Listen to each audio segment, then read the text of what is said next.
The sun beat down on Vanya's back as he walked home from the pond, his dog Bella bounding ahead, her tail a happy blur. His friend Timofey lagged behind, kicking at pebbles and whistling a tuneless melody. Vanya's mom, her face glowing with the warmth of the day, carried their picnic basket. It had been a perfect afternoon: swimming, sunbathing, and even a friendly game of frisbee with Bella. As they approached the familiar bend in the path, a strange sound sliced through the quiet. A muffled squeak, almost like a bird's cry, but there was something off about it. Vanya paused, his brow furrowed. What was that? Timofey cocked his head, listening intently. Sounds like a cat, he said, then a light bulb flickered in his eyes. Maybe someone's kitten got lost.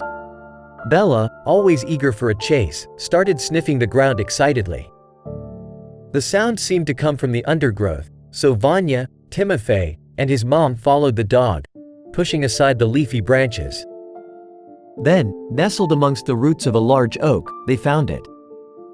A tiny, gray kitten, barely bigger than Vanya's hand, was huddled in the shade, shivering and whimpering. Its fur was matted, its eyes clouded with exhaustion. Vanya knelt down gently, offering a comforting hand. The kitten, a fragile ball of fur, rubbed its head against his palm. Just then, Bella, with a sudden burst of energy, darted into the thickest part of the woods, disappearing into the dense foliage. Bella!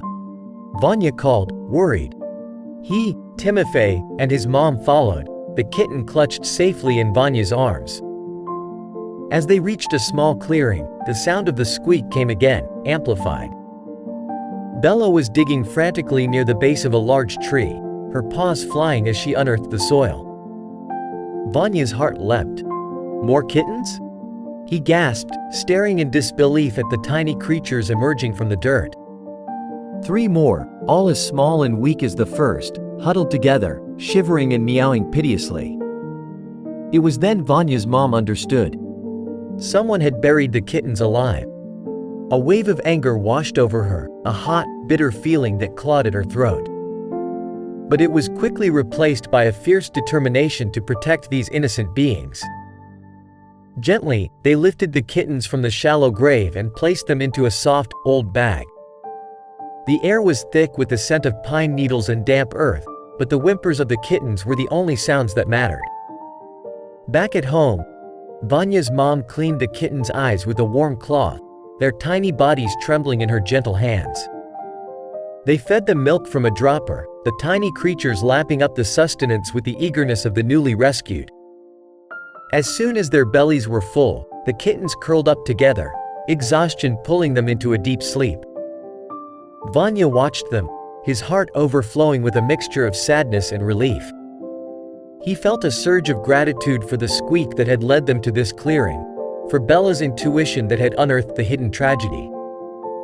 He looked at his mom, her face etched with the same mixture of emotions, and knew that this was just another chapter in their family's story of rescuing abandoned animals. He watched Rosalie, their family cat, nuzzle up to the sleeping kittens, her purrs a gentle, comforting lullaby. Rosalie, with her maternal instincts, seemed to understand the fragility of these tiny lives. She was a beacon of comfort in a world that had, for a while, turned cruel.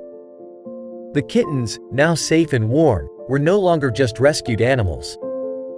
They were family, their lives entwined with the lives of Vanya, his friend, his mom, and Bella.